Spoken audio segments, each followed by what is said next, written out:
మీరు ఇస్తానన్న సంక్షేమ కార్యక్రమం ఏమి ఇచ్చారని అడుగుతా ఉన్నారు. 1-6 ఇచ్చేసి మీ అంత అయిపోయిందని సూపర్ 6 సూపర్ హిట్ అని చెప్పి మీ ప్రచారం చేసుకుంటా ఉన్నారు. ఈ చెప్పిన సంక్షేమ కార్యక్రమాలు అక్షరాల మేము అమలు చేశాం. దరిదాపుగా సంక్షేమ కార్యక్రమాల కోసమే పెన్షన్స్ అయితేమి, అమ్మఒడి అయితేమి, విద్యా దీవెన అయితేమి, వసతి దీవెన అయితేమి, వీటి ద్వారా 1575 కోట్ల రూపాయలు గడిచిన 5 సంవత్సరాల కాలంలో పేదవారికి సంక్షేమ కార్యక్రమంలో మేము ఇచ్చినామని కూడా ఈ సందర్భంగా తెలియజేస్తాం. ఇది వాస్తవం. ఇది తీసుకున్న బెనిఫిషియర్స్ కానీ అంతా కూడా లిస్టు మా దగ్గర ఉంది, ప్రభుత్వం దగ్గర కూడా ఉంటుంది. ఇది మీరు ఏం చేశారని అడుగుతా ఉన్నా. దీనికి సమాధానం చెప్పరు. ఏదేదో తీసుకొస్తారు, ఏదేదో చేసినారని టాపిక్ డైవర్ట్ చేసి ప్రజల్ని డైవర్ట్ చేయడానికి ఏదో ఉన్నాయి లేవని చెప్తా ఉన్నారు. ఈ మధ్య జగన్మోహన్ రెడ్డి ఖచ్చితంగా మేము చెప్తా ఉన్నాను, 2,75,000 కోట్ల రూపాయల సంక్షేమ కార్యక్రమాలు ఇవ్వటమే కాకుండా ప్రతి పేదవానికి వాళ్ళకి సహాయం చేయటమే కాకుండా గడిచిన 5 సంవత్సరాల కాలంలో 4 లక్షల మందికి ఉద్యోగాలు ఇచ్చిన పరిస్థితి. ఒక సచివాలయంలోనే 1,30,000 మందికి వాళ్ళకి ఉద్యోగాలు ఇచ్చిన పరిస్థితి.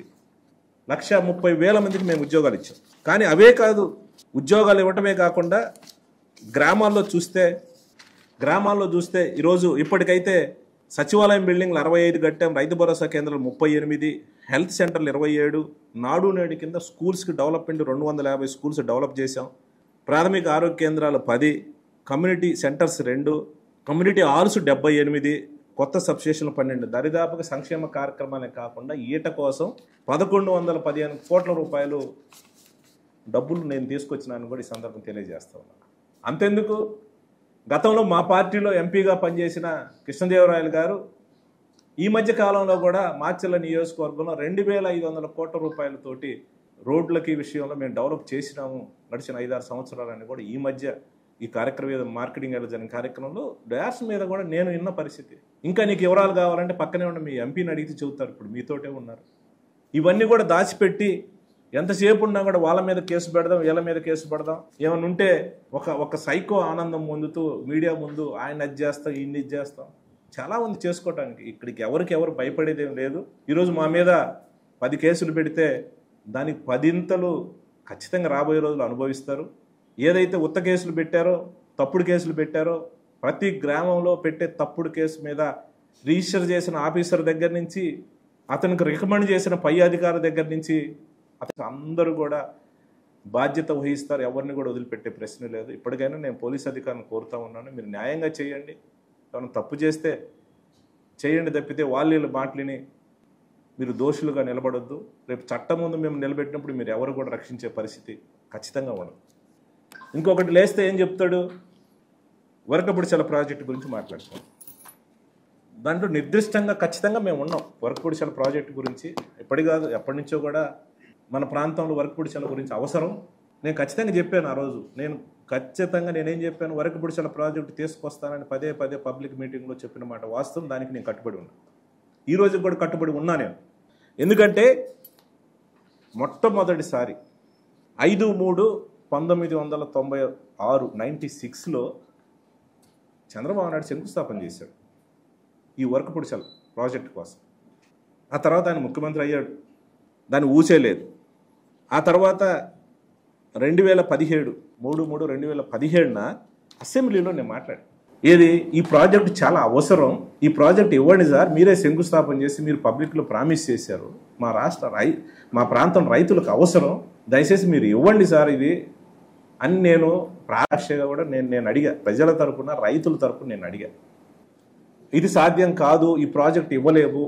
ఇది ఎందుకనంటే పూర్తిగా కూడా టైగర్ రిజర్వ్ ఫారెస్ట్లో ఉంది కాబట్టి ఇది మేము ఇచ్చే పరిస్థితి లేదు, ఇది కాదు అని చెప్పి కూడా రిటర్న్గా కూడా నాకు పంపించారు.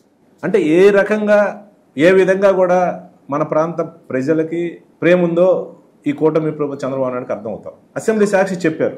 మళ్ళీ వెంటనే ఎలక్షన్స్ ముందు 2018లో 7/8/2018 పార్క్ సెంటర్లో మళ్ళీ వాళ్ళే చెప్పారు 17లో 18లో ఎలక్షన్కి వస్తున్నాయి కాబట్టి మళ్ళీ వచ్చేసి పార్క్ సెంటర్లో ఒక శిలాఫలకం వేశారు లోకేష్ గారు. ఏది వరకపుడిచల ప్రాజెక్ట్ మేము ఇస్తున్నామని చెప్పి. అప్పటికి ఏమి లేవు, ఎలాంటి అనుమతులు లేవు. అనుమతులు లేకుండా ఒక జీవో ఒకటి కూడా ఇచ్చారు, దొంగ జీవో ఒకటి ఇచ్చారు. 340 కోట్లతోటి మేము ఈ ప్రాజెక్టుకి ఇస్తున్నాం. ఎలాంటి అనుమతులు లేకుండా, అంటే ప్రజల్ని మభ్యపెట్టాలి, ప్రజల్ని మోసం చేయాలనే ఆలోచనతో ఒక దొంగ జీవో ఇచ్చి 340 కోట్లు ఇస్తున్నారు. ఇదే లోకేష్ మళ్ళీ 18లో శంకుస్థాపన చేసిన పరిస్థితి.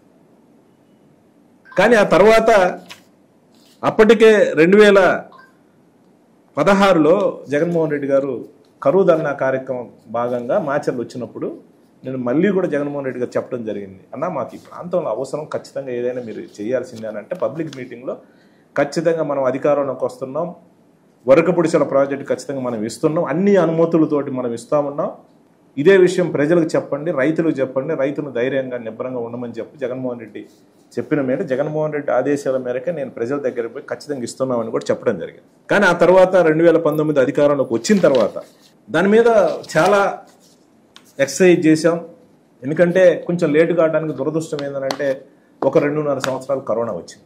అవి కేంద్ర లెవెల్లో అనుమతులు రావాల్సిన పరిస్థితి. అవి దానికోసం చాలా ఎక్సర్సైజ్ చేశాం. చేసి దరిదాపుగా 1,20,5,363 ఎకరాలు టోటల్గా వరకపుడిసెల ఫస్ట్ ఫేజ్ సెకండ్ ఫేజ్ కలిపి 1,25,363 ఎకరాలకు సంబంధించి 34 గ్రామాలు సంబంధించి తాగునీరు కానివ్వండి, సాగునీరుకి ఇది డిజైన్ చేసిన ప్రాజెక్ట్. ప్రాజెక్ట్ కట్టడానికి దరిదాపుగా 3,800 కోట్ల రూపాయలు అవసరం అవుతాయి. పూర్తిగా కూడా ప్రభుత్వం దగ్గర ఫుల్ ఎస్టిమేట్ తోటి వాళ్ళ దగ్గర ఉంది, అన్నీ కూడా రెడీ చేసిన పరిస్థితి. అప్పట్లో ఎస్టిమేట్ వేసేసి గవర్నమెంట్ చేత జీవో కూడా ఇప్పించినాం. జీవో నెంబర్ 177 జగన్మోహన్ రెడ్డి గారు కూడా ఈ ప్రాజెక్టు మనం చేపడతా ఉన్నాం, పూర్తి అనుమతులు వచ్చిన తర్వాత ఖచ్చితంగా ఈ ప్రాజెక్ట్ మనం చేపడుతున్నామని కూడా పూర్తి అనుమతులతోటి వచ్చిన తర్వాత చేస్తామని కూడా చెప్పడం జరిగింది. ఈ ప్రాజెక్ట్ పూర్తిగా అనుమతులు రావటం, దానికి సంబంధించిన అన్ని పర్మిషన్స్ వాళ్ళు ఫేక్ జీవో ఇచ్చింది 340 కోట్లతోటి ఫేక్ జీవో 18లో ఇచ్చిన 6/2/2018 ఎలక్షన్ కోసం ఫేక్ జీవో ఇచ్చింది. ఎలాంటి అనుమతులు లేకుండా ఎట్లా పని చేస్తారు, ఎక్కడ ఫారెస్ట్లోకి రాణిస్తారా అంటే ఇది ప్రజలు మోసం చేయటం కాదని అడుగుతా ఉన్నా. జగన్మోహన్ రెడ్డి గారు ముఖ్యమంత్రి అయిన తర్వాత ఈరోజు వైల్డ్ ఫారెస్ట్ సంబంధించి 31/5/2023 నేను అడుగుతా ఉన్నాను. ఎందుకనంటే 23 దాకా పట్టింది ఏంటంటే ఈ జీవోలు పర్మిషన్స్ రావటానికి. ఎందుకంటే ముందు కరోనా ఉంది కాబట్టి 31/5/2023 వైల్డ్ రిజర్వ్ ఫారెస్ట్ సంబంధించి అన్ని అనుమతులు కూడా 2023 రావడం. ఇవన్నీ వచ్చిన తర్వాత జగన్మోహన్ రెడ్డి గారిని మాచర్ల తీసుకొచ్చి శంకుస్థాపన చేయించి ఆయన చేత కూడా చెప్పేయడం జరిగింది. పూర్తి అనుమతులు వచ్చిన తర్వాత మేము చేయడం జరిగింది, ఖచ్చితంగా ఈ ప్రాజెక్ట్ పూర్తి చేస్తాం.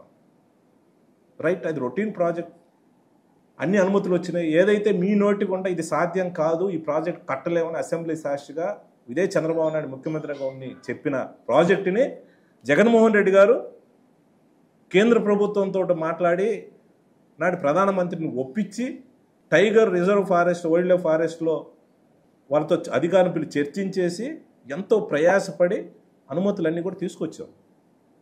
ఇంకా డబ్బులుంటే పని చేయటమే, వేరేది ఏం లేదు. అక్కడ దాకా తీసుకొచ్చి పెట్టాం, రేట్లో అన్నవన్నీ కూడా కలిపి పెట్టాం. ఇదే అన్ని పర్మిషన్స్ వచ్చినాయి, మీరు డబ్బులు ఇస్తే పని చేస్తామని ఎలక్షన్ తర్వాత చంద్రబాబు నాయుడు మీటింగ్లో కూడా ఎంపీ మాట్లాడిన పరిస్థితి. ఇలాంటిది ఇదేదో మేమే తెచ్చాం సోషల్ మీడియాలో సంకలు కొట్టుకుంటా ఉన్నారు ఈరోజు బ్రహ్మారెడ్డి. ఏమీ లేదు, నువ్వు శూన్యం, నువ్వు ఎంత సోషల్ మీడియాలో నువ్వు ఏ రకంగా ప్రచారం చేసుకున్నా నువ్వు జీరో, వరకపుడిసెల దాంట్లో నువ్వు చేసింది ఏమి లేదు. నీకు చేతనైతే నువ్వు చంద్రబాబు నాయుడు గారిని ఒప్పించి నీకు చేతనైతే ఇప్పుడు ఏమి చెప్పినా నువ్వేమి చేసినా నువ్వేం చేయలేవు. నీకు చేతనైతే 1,25,000 ఎకరాలకు సంబంధించి 3,807 కోట్ల రూపాయలు ఏవైతే ఉన్నాయో రేపు వచ్చే బడ్జెట్ సమావేశాల్లో వరకపుడిసెలకు సంబంధించి 3,807 కోట్ల రూపాయలు బడ్జెట్లో నువ్వు కేటాయింపు చేతన చేయించి పనులు ప్రారంభించు, పనులు చేయి. తద్వారా ప్రజల మొప్పు పొందు. నాకే అసూయ నాకే ఉండదు. ఇది ఎప్పుడో 60-70 సంవత్సరాల నుంచి ప్రజల కళ, పల్నాడు రైతుల కళ. కాకపోతే మీరు చేత కాదు, మీరు వదిలేసిన ప్రాజెక్టు పర్మిషన్స్ రావు. ఆ రోజు ఏంటంటే ఇక్కడ అక్కడ బీజేపీతో కలిసి ఉన్నారు, ఉండి కూడా మీకు చేత కాలేంది. మీకు అన్ని అనుమతులు తీసుకొచ్చాం, రైతుల కోసం కష్టపడ్డాం, తిరిగాం, చేసాం, పర్మిషన్లు అన్నీ తీసుకొచ్చాం అనే తృప్తి మాకుంటుంది. మిగతా పనులు గ్రాంట్ తీసుకొచ్చి మీరు పని చేయండి, ఎవరొద్దన్నారు? అవి చేతగాక ఇప్పుడు ఏమి లేకుండానే మేము తెచ్చిన అనుమతులు, మొన్న 14 కోట్ల రూపాయల చిల్లర గవర్నమెంట్ డబ్బులు కట్టినారని అంటే ప్రభుత్వం దగ్గర నుంచి అనుమతులన్నీ మేము తీసుకొచ్చి, కేంద్ర ప్రభుత్వం అనుమతులు తీసుకొచ్చిన తర్వాత ఫారెస్ట్కి సంబంధించిన డబ్బులు ఏదైతే కట్టాలో అది కూడా మేము డిజైన్ చేసి ఎస్టిమేట్ చేయించేసి నష్టపరిహారం మేము ఇస్తామని చెప్పేసి కమిట్మెంట్ అయ్యి ప్రభుత్వం ద్వారా కూడా వాళ్ళకి చెప్పించిన పరిస్థితి. ఆ తర్వాత ప్రభుత్వం మారటం వల్ల ఆ డబ్బులు కట్టారు. అది రొటీన్ ప్రాసెస్. అవి కాదు, ప్రాజెక్టుకు సంబంధించి ఏదైతే 3,807 కోట్ల రూపాయలు నువ్వు బడ్జెట్లో పెట్టించు, పని చేయించమని కూడా బ్రహ్మారెడ్డి నేను డిమాండ్ చేస్తా ఉన్నాను. మొదటిసారి ఎమ్మెల్యే అయ్యావు, నువ్వు పని చేయి. అంతేగాని ఇన్ని గ్రామాల ప్రజలు ఉసురు పోసుకొని ఇంతమంది కేసులు పెట్టి ఇంతమంది హింసించి నువ్వు సాధించేది ఏం లేదు. నీకన్నా సుమారు కొద్దిగా అటు ఇటుగా 10 సంవత్సరాలు వయసులో చిన్నోడిని, అయినా నాకు ప్రజల అవకాశం 4 సార్లు ఎమ్మెల్యే కావడానికి అవకాశం ఇచ్చారు. నువ్వు ఇంకా కావాలనుకుంటే నువ్వు మంచి పనులు చెయ్యి. వ్యక్తిగతంగా ప్రజల ఉరుసు కార్యకర్తలు, మా కార్యకర్తల ఉసురు పోసుకోవద్దు, ప్రజలు ఉరుసు పోసుకోవద్దు, దయచేసి నేను చెప్తా ఉన్నాను. ఈ రకమైన ఎవరిని పడితే వాళ్ళని బెదిరించడం, అధికారులను అడ్డం పెట్టుకోవడం, ఈ పోలీసుల చేత కేసులు పెట్టడం ఇది మంచి పద్ధతి కాదు.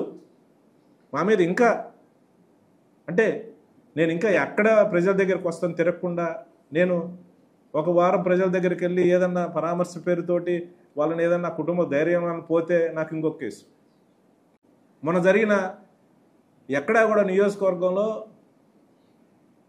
వినాయక నిమజ్జనాలకు సంబంధించి దగ్గరుండి మా కార్యకర్తలు కానీ మా వాళ్ళని కానీ పర్మిషన్ ఇవ్వకుండా ఏదైనా అక్కడక్కడ పిల్లలు ఏదైనా చిన్న బొమ్మలు పెట్టుకుంటే చిన్న మైకు కూడా పర్మిషన్ ఇవ్వకుండా నిర్బంధించిన పరిస్థితి. ఈరోజు అదే తెలుగుదేశం పార్టీకి సంబంధించి డీజేలతో అమ్మాయిలతో డ్యాన్సులు వేయించిన ఈ వీడియోలు కూడా నేను చూసిన పరిస్థితి. అలాంటిది వాళ్ళ మీద ఏముండవు. నేను హైదరాబాద్ నుంచి ఇంటికి వస్తూ ఉంటే మధ్యలో కొంతమంది కార్యకర్తలు కలిసి నేను వస్తే మళ్ళీ నా మీద ఇంకో కేసు. ఇది మంచి పద్ధతేనా అని అడుగుతా ఉన్నా. అంటే ఈ కేసులు పెడితే ఎవరైనా భయపడతారని అడుగుతాను. కేసులు ఎదుర్కొంటాం. తప్పుడు కేసులు ఏం పెట్టారు? మాచర్ల నియోజకవర్గంలో ఎప్పుడూ లేని కొత్త సంస్కృతిని బ్రహ్మారెడ్డి అలవాటు చేస్తాం. ఖచ్చితంగా తెలుగుదేశం కార్యకర్తల నాయకులు కూడా నేను వాళ్ళందరినీ కూడా ఆలోచన చేయమని కోరుతా ఉన్నాను. ఎందుకంటే గడిచిన 15-20 సంవత్సరాల్లో ఇలాంటి పరిస్థితి ఎప్పుడు లేని పరిస్థితి. ఎలక్షన్ అప్పుడు ఏదన్నా ఆ 2 రోజులు ఉధృతలు ఏమైనా ఉంటే తప్పితే ఆ తర్వాత కూడా ఎవరి పని వాళ్ళు చేసుకునే పరిస్థితి. ఈ రకంగా ఎంటబడి హింసించడం, పోలీసులను అడ్డం పెట్టుకొని ఊర్లోకి వస్తే కేసులు పెడతాం. మంచి కళ్ళు అయితే మరి ఎలక్షన్లో చిన్న గొడవ కూడా లేదు, అంతకుముందు ఏం గొడవలు లేవు. కావాలని ఈరోజు సంవత్సరంన్నర నుంచి బయట ఉంచారు. హైకోర్టు ఆర్డర్ ఇచ్చింది, అయినా కూడా పోలీసులు మీకు వస్తే ఇంకో కేసులు పెడతాం. రావడానికి లేదని చెప్తా ఉన్నారు. ఇది మంచి పద్ధతేనా అని అడుగుతా ఉన్నారు. ఇది చాలా దుర్మార్గమైన పరిస్థితి. ఇదేదో అనుకుంటా ఉన్నాడు బ్రహ్మారెడ్డి. నిజ స్వరూపం ఈరోజు ప్రజలందరూ కూడా చూస్తూ ఉన్నారు. చాలామంది నాతోటి టీడీపీ నాయకులు కూడా మాట్లాడిన పరిస్థితి, ఇదేందన్నా ఇట్లా చేస్తూ ఉన్నారని. ఎందుకంటే ఇది మంచి సంస్కృతి కాదు, సాంప్రదాయం కాదు. ఈరోజు అతని ఎక్కడికి వెళ్ళిపోతాడు, అతనికి అలవాటే. 2009 ఓడిపోయిన తర్వాత ఒక 12-13 సంవత్సరాలు ఈ కాన్స్టిట్యున్సీలో వాళ్ళ బంధువులు, చుట్టాలు, ఫంక్షన్ కానీ ఏం జరిగినా వచ్చిన పరిస్థితి లేదు. మళ్ళీ వెళ్ళిపోతాడు. కానీ ఇక్కడ ఉండే కార్యకర్తలు, ఇబ్బంది పడ్డ కార్యకర్తలు 1-4 కేసులు పెట్టమని ఆ సాంప్రదాయం వస్తే ఏం జరుగుతుంది? అది మంచి సాంప్రదాయం అని అడుగుతాం. ఇది ప్రజలు గమనిస్తూ ఉన్నారు. బ్రహ్మారెడ్డి ఇది కరెక్ట్ కాదు. నేను మీ ద్వారా ఈ విషయాలన్నీ కూడా ఎస్పీ గారి, కలెక్టర్ తీసుకెళ్తాం. ఇవి పీడీ యాక్ట్ పెట్టే సంస్కృతి, ఇది బెదిరించే ఒక సంస్కృతి, దొంగ కేసులు పెట్టే సంస్కృతి, సంబంధం లేకుండా కేసులు పెట్టే పరిస్థితి దయచేసి చేయొద్దని కూడా ఈ సందర్భంగా వాళ్ళని కోరుతా ఉన్న అధికారులు. ఎందుకంటే రేపు ఖచ్చితంగా మాకు టైం వచ్చినప్పుడు ఖచ్చితంగా ఇవన్నీ మీద రివ్యూ చేస్తాం. అప్పుడు ఎవరు కూడా, ఈ నాయకులు కానీ ఎవరు కూడా మీకు కనపడే పరిస్థితి ఉండదు. దయచేసి అలాంటి తప్పులు చేయొద్దు. ఇప్పటికైనా ఇప్పుడు చేసినవి ఖచ్చితంగా దాని మీద యాక్షన్ ఉంటుంది. నేను కొత్తగా వచ్చిన ఎస్పీ గారిని నేను టైం ఇస్తే నేను టైం అడుగుతాం మేము మా పార్టీ తరఫున. ఘటనలు ఖచ్చితంగా కూడా నేను ఆయన దృష్టికి తీసుకెళ్తాం. సరే ఎంతవరకు చేస్తారనేది నేను ఖచ్చితంగా చూస్తాం, ప్రెజర్ చేస్తాం. ఇవే కాకుండా చాలా ఉన్నాయి నా దగ్గర. ఎందుకంటే ఇది నేను నోటితో చెప్పేది కాదు. వరకపుడిసెల ప్రాజెక్టుకి సంబంధించి 96లో చంద్రబాబు నాయుడు శంకుస్థాపన చేశాడు. ఆహా ఓహో అని కూడా రాయించు.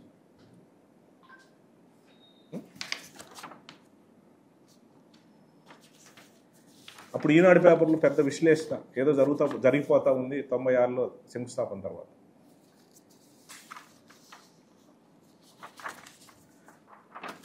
ముందు చూపుతో చంద్రబాబు శంకుస్థాపన.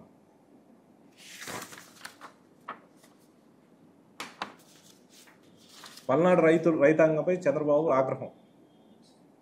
ఎందుకంటే ఆ రోజు నీళ్ళు ఇబ్బంది పడుతున్నారని గురజాల మాచలకు సంబంధించిన తెలుగుదేశం నాయకులు చంద్రబాబు దగ్గరికి పోతే మళ్ళీ మీరుగిన వచ్చి అడావుడి చేస్తే మేము లోపలేస్తామని చెప్పిన పరిస్థితి వాళ్ళ పేపర్లోనే రాశారు, జ్యోతిలోనే రాశారు. ఇది జీవో, డమ్మీ జీవో. ఫిబ్రవరి 6, 2019న లోకేష్ గారు శంకుస్థాపన చేసిన ఒక డమ్మీ జీవో ఇచ్చారు. అంటే ఎలక్షన్స్ ముందు మభ్యపెట్టడానికి. అన్ని అనుమతులతోటి మే 19, 2023న అన్ని అనుమతులతోటి జగనన్న పర్మిషన్ తెచ్చిన పరిస్థితి. ఇవన్నీ ఆన్ రికార్డ్. దీన్ని వర్గీకరించి ఏ రకంగా ఏదైనా మాట్లాడినా ఈ రికార్డ్. వాస్తవాలు తెలుసుకొని మాట్లాడాలని బ్రహ్మారెడ్డి నేను ఈ సందర్భంగా హెచ్చరిస్తూ ఉన్నాను. చాలా మాట్లాడవచ్చు, మీడియా ముందు ఊగిపోవచ్చు, నేను కూడా చాలా మాట్లాడవచ్చు. ఖచ్చితంగా ఆయన ఏదో చర్చ అన్నాడు. నేను అడుగుతా ఉన్నాను, చర్చ ఇప్పుడు ఏమి, నువ్వు పొడిచింది ఏం లేదు, నువ్వు చేసింది ఏం లేదు. ఈ సంవత్సరాల కాలంలో నువ్వు గ్రాంట్ తీసుకురా, ఫైనల్గా ఒకరోజు చర్చ పెడదాం. నా దగ్గర ఫుల్ డాక్యుమెంట్స్ ఉన్నాయి, నేను ఎంత డెవలప్ చేశానో, ఏ రకంగా రోడ్లు ఏం తెచ్చామో, బిల్డింగ్స్ ఏం కట్టామో, హాస్పిటల్ ఏం కట్టామో, సంక్షేమం ద్వారా ఎంత తెచ్చామో అన్నీ కూడా ఉన్నాయి, కనపడిస్తూ ఉంది. టైం వచ్చినప్పుడు అన్నీ కూడా చర్చిద్దాం. ముందు దీని మీద ధ్యాస పెట్టు. వాడిని ఇన్ని కేసులు లోపల వేసేసి కేసులు పెట్టి అలా ఇక్కడ ఒక టెన్షన్ వాతావరణాన్ని క్రియేట్ చేసి వాళ్ళ నాయకులను, అధికారులని ఎమోషనల్ బ్లాక్మెయిల్ చేసి నేనేదో తెలుగుదేశం కార్యకర్తల కోసం పుట్టిన దానివల్ల నేనేదో నష్టపోయినానని వాళ్ళకేదో చెప్పి మా వాళ్ళ మీద కేసులు, మా మీద కేసులు పెట్టి ఒక రకమైన క్షణకానందం నువ్వు పొందే కంటే దయచేసి నీకు వచ్చారు అవకాశం, నువ్వు పల్నాడు ప్రజలకు ఇలాంటి ఈ టెన్షన్ వాతావరణాన్ని, పేద ప్రజల్ని భయపెట్టే కార్యక్రమం పోలీసు ద్వారా చేయకుండా డెవలప్ చేయాలని, ఇచ్చిన అవకాశాన్ని ఉపయోగించుకోవాలని కూడా నేను బ్రహ్మారెడ్డిని కోరుతాను.